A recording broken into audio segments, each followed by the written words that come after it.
In the 15th century, Mrau became the capital city of the Arakan Empire, a kingdom that lasted for 354 years, with pagodas built by many different kings, hidden from the world, surrounded by hills, mountain spurs and ranges, streams, winding rivers flowing through valleys, mountains and lakes. My name is Ishan, and I was born here in Mrau, in Rakhine State, a state located in western Myanmar.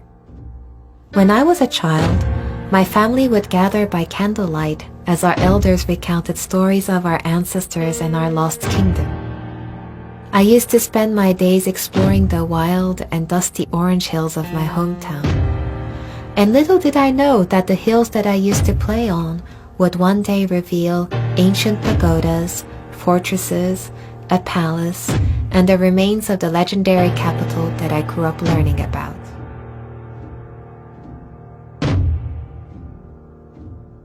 I come from a long line of Mrau's last remaining archaeologists and historians. My grandfather, Tatun, my father, mother, and now younger brother, Somon all studied our ancient city and what remains of our history. In a way, our family has been the guardians of the city, working day and night to protect and conserve what remains of it. This is the story of my hidden city, my Mrau, one of the world's last remaining undiscovered ancient cities. In 1430, Mrau became the last capital city of a unified Arakan Empire. King Monsomon, whom we revere as the founder of this kingdom, built his capital at the crossroads of two rivers. Mrau is thought to mean the first accomplishment in archaic Arakan. By the 16th century, Mrau had become a crucial part of the Silk Road that connected Arakan to every part of the globe.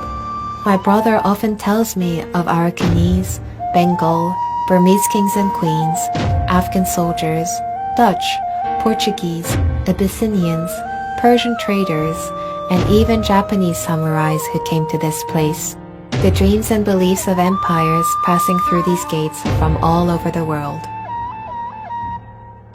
Surrounded by moats, hills, mountain ranges, ramparts, reservoirs, and winding rivers, the natural landscape rendered the city invisible to the world from the four cardinal points.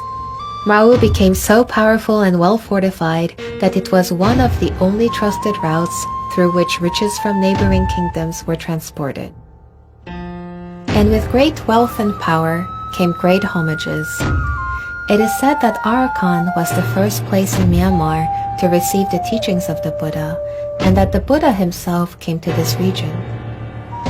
Our kings built pagodas throughout history to honor the karmic debt that has showered the kingdom with such great fortune.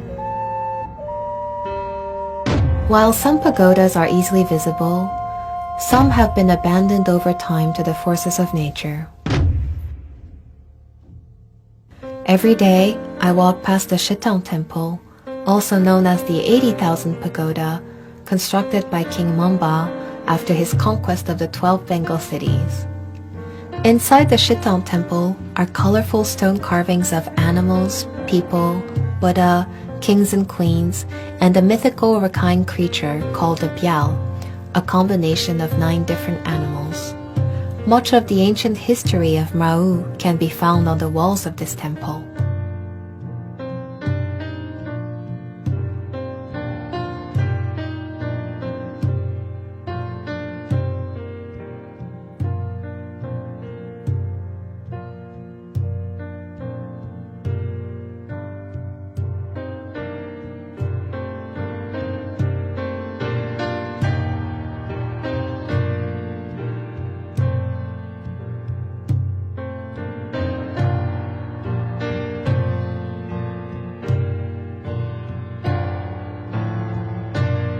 King Mamba's son, King Mandika, built the Kotang Pagoda, also known as the 90,000 Pagoda, which my parents excavated. My father was the deputy director of the Mrau Archaeological Department at the time, and my mother was his assistant. They spent every waking moment planning the excavation of this site by drawing rough imaginary sketches, trying to locate the entrances, enclosures, and stairways from historic documents and the oral traditions that had been passed down through generations in our family. I can still remember the day back in 1996 when my parents brought me to the site, showing me a world beneath the surface.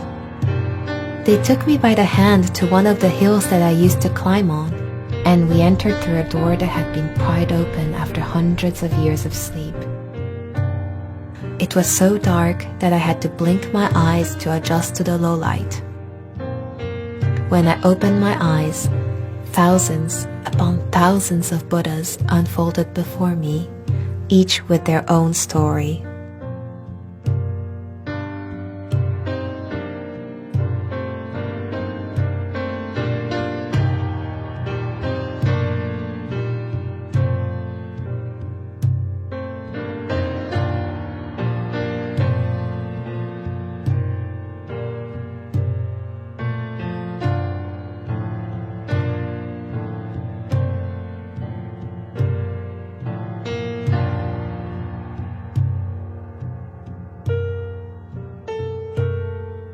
The same guardian augurs and augresses from King Mandika's time continue to protect the entrances of the pagoda, keeping a watchful eye over those who dare to cross the threshold.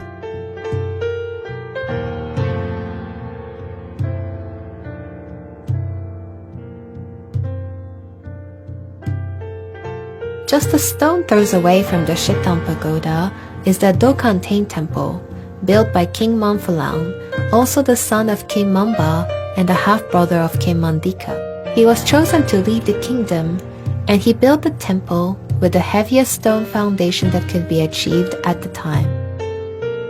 All human stone carvings hold a lotus bud to pay respect to the Buddha. It is also the only temple in Myanmar that depicts everyday people and how they lived and dressed during that time.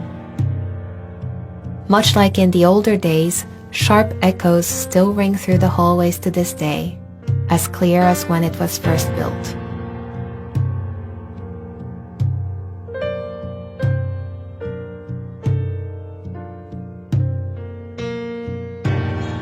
The 21st century has caught up with my city in some ways. Cars and motorcycles meander along the dirt roads. Nearly every resident has a mobile phone, which they use to connect to the rest of the country and the world. Children hear stories of their ancestors, not by candlelight, but by lamps and house lights powered by electricity and solar energy. While the modern world is here, I still see traces of a preserved culture every day, and our way of life has remained largely unchanged for centuries. Our people live simply. We are a mix of ethnicities and values, living with each other and with nature. We are not defined by our traditions, but they give us balance and guidance and endless beauty.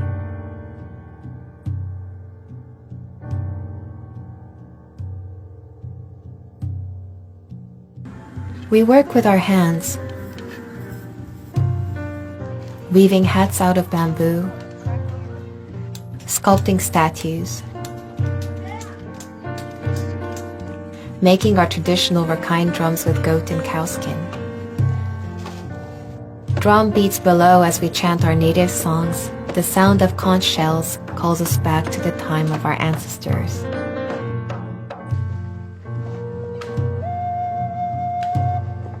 Every morning, as I have done since I was a little girl, I cook offerings for the monks and bring them in tiered containers to the monastery to seek the monks' blessings.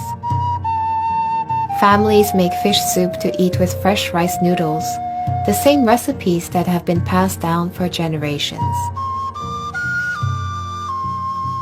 Except for Sundays, locals go to the wet market for fresh produce. Farmers begin wholesaling at 3 a.m. and the market opens at around 5:30 a.m. Fish, seafood, meat, and seasonal vegetables are splayed across counters and mats, 1,000 colors and sights and smells greeting us. Vendors use a traditional Rakhine weighing machine with a special type of weight for their wares, and the clinking of weights reverberates against the sound of customers shouting for a better price.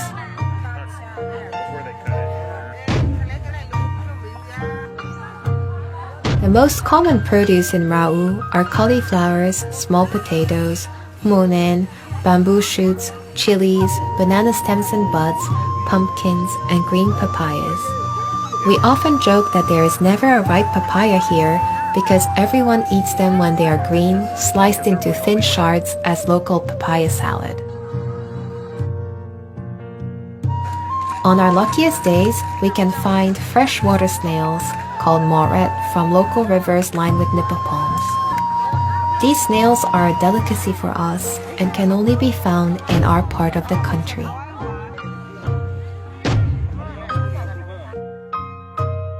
Every year in May, we hold a festival dating from hundreds of years ago, the days when the Arakan had their own navy.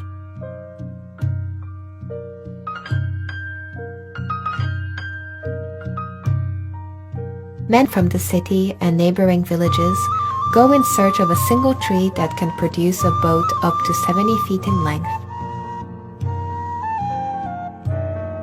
Teams of men race against each other on the rivers in these dugout boats, thrashing against the current as monsoon clouds gather to welcome the rainy season.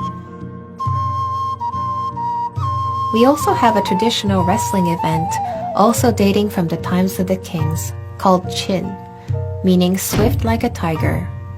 It is a combination of the words cha, meaning tiger, and yin, meaning to fly.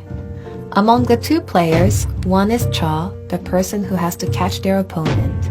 The other is yin, the one who has to try to escape from the cha. The players switch roles in the next round.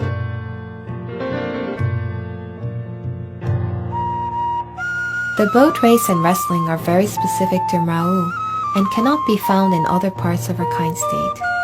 For those lucky enough, they witness traditions that haven't changed for centuries. We all take part in finding the balance between our past and our future, between our traditions and preparing for the future, while living and working in our blended world. My brother and I are like so many other young people building towards the future of Mrau, hopeful that a new chapter awaits our city. Like my grandfather, Uutatun, who established the Mrau Archaeology Department in 1955, my brother, Somonpru, hopes to keep the family tradition alive after joining the same department to continue protecting our history and culture. His role in the archaeology department is to check on the monuments regularly and make sure no one is defacing them or stealing things. He loves to share stories of how different parts of the city were built and rebuilt throughout its history, which I thought of recently when managing our rural road building projects. Hope lives in all of us. In July 2019, Bagan, perhaps the most famous tourist destination in Myanmar, was finally designated as a UNESCO World Heritage Site. For those of us in Mrau, we cheered for our country, and we cheered knowing that if Bagan could be recognized as an international destination, then someday we can too. We dream of occupying a place of wonder and discovery in the hearts and minds of people around the world, to be mentioned alongside the pyramids of Giza, the sanctuary of Machu Picchu, and the temples of Angkor. Hope is what keeps our excavation efforts alive as we prepare for a future that incorporates our past. The excavation of the ancient palace site has only just begun. The further we dig, the further we can picture how the royal parliament convened daily in this palace building. The king lived in the center, his parliament lived around. Monasteries and courtiers circled the king's quarters. Queens, princes, and princesses lived outside of the palace city walls in case of enemy attack.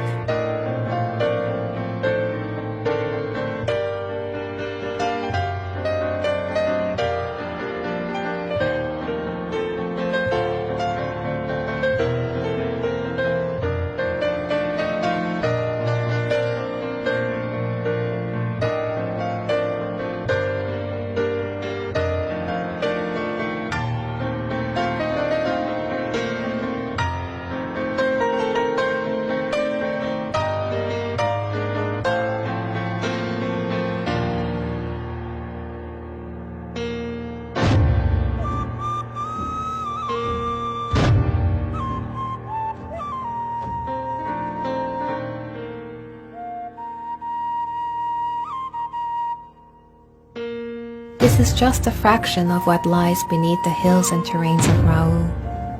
There is still so much to uncover in my hidden city.